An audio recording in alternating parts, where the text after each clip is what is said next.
जय महाकाल। आद्यकाली शक्ति साधना केंद्र में आपका स्वागत है।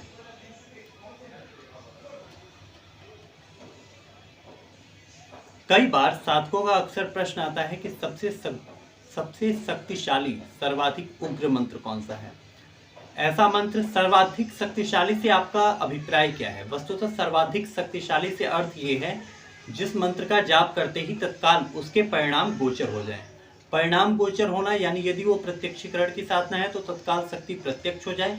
यदि वो किसी प्रकार का कृत्य षटकर्म या अष्टादश कर्म अष्टकर्म इत्यादि करने के लिए यदि वो मंत्र है तो वो अपना प्रभाव दे। यदि वो कोई लक्ष्मी मंत्र है तो तुरंत उसके जाप करने से लक्ष्मी का आगमन हो, या वो किसी प्रकार का अन्य कार्य करने वाला मंत्र है तो उस कार्य को सिद्ध करे।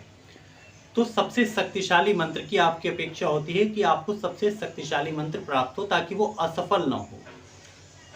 यह कुछ बातें आपको बहुत गहराई से समझनी होंगी। यदि हम सर्वाधिक शक्तिशाली मंत्र की बात करें तो 5 मंत्र सर्वाधिक शक्तिशाली हैं।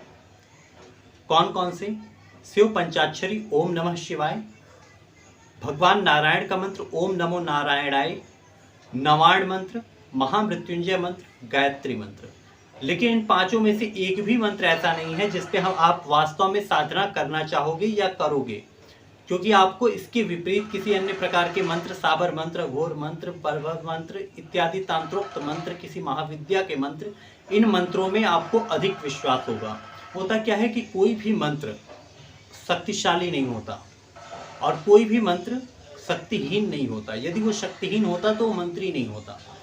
लेकिन हर एक मंत्र को चलने के लिए एक निश्चित प्रक्रिया है हर मंत्र को। और ये बात आप मंत्र की शक्ति की नहीं होती, वस्तुतः ये बात होती है साधक के सामर्थ्य की। साधना करने वाले साधक के ऊपर उस मंत्र की शक्ति टिकी होती है। फिर चाहे वो कोई साबर मंत्र हो, कोई तांत्रोक्त मंत्र हो अथवा महामृत्युंजय मंत्र हो।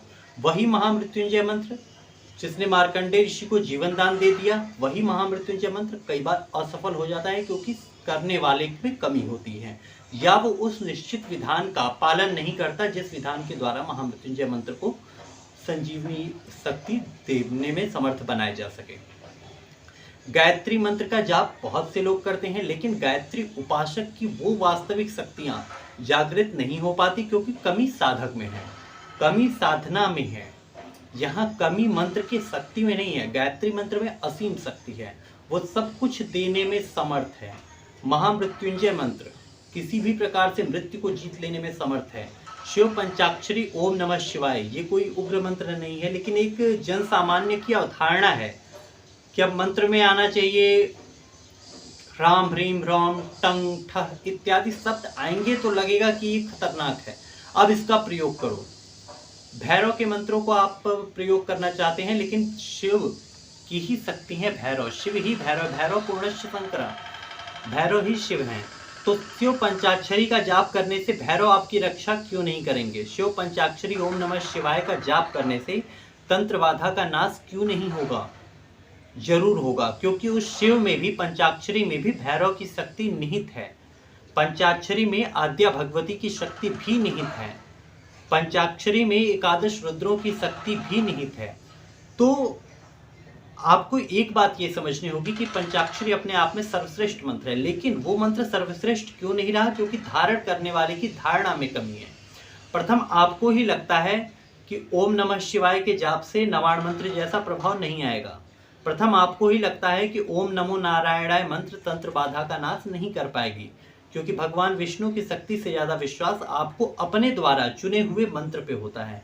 वो मंत्र चाहे बगलामुखी का हो, चाहे प्रत्यंगिरा या अपराजिता का हो, उन मंत्रों पे आपको अधिक विशेष विश्वास होता है बजाय कि ओम नमो नारायण से। जबकि ये बात सभी जानते हैं कि विश्व की सर्वोच्च सत्ता ब्रह्मा विष्णु महेश हैं, त्रिदेव और त्रिदेवियां हैं। लक्ष्मी माता से ज्यादा विश्वास धन प्राप्ति के लिए हमें यक्षिणी पे होता है।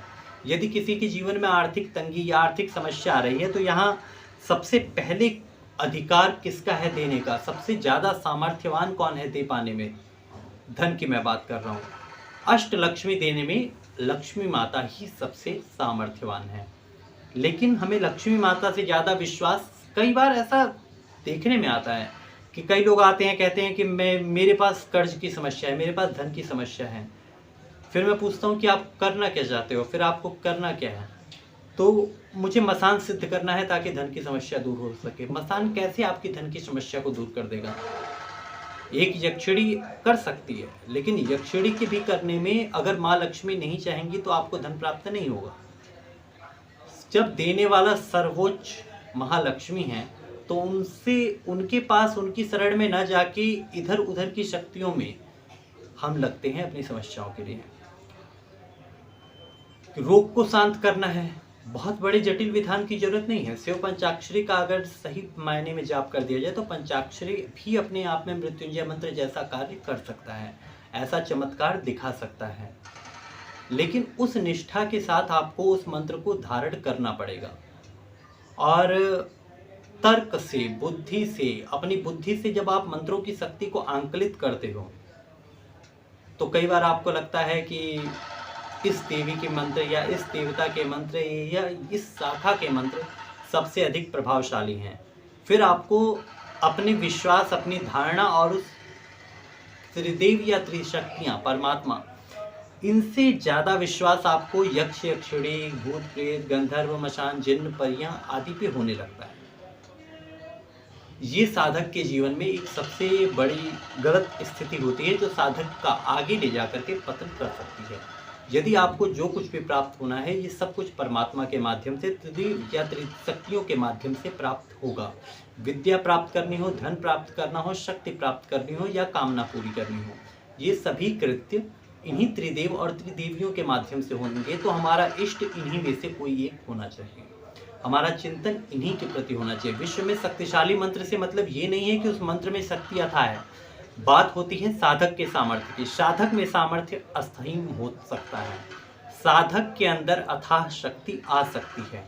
साधक यदि चाहे तो पंचाक्षरी को अत्यंत शक्तिशाली भी बना सकता है और न चाहे न उस ढंग से कार्य करे तो पंचाक्षरी की शक्ति को नष्ट भी कर जाता है।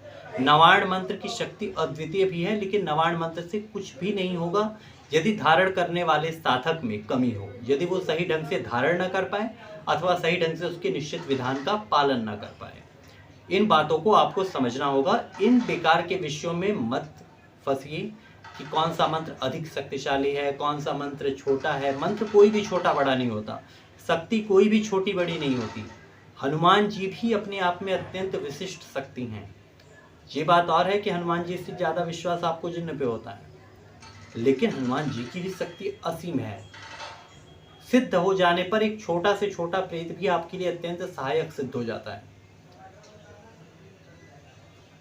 इन कुछ बातों को आपको समझना होगा यदि आप तंत्र विद्या में पूर्णता से उतरना चाहते हैं। जय महाकाल।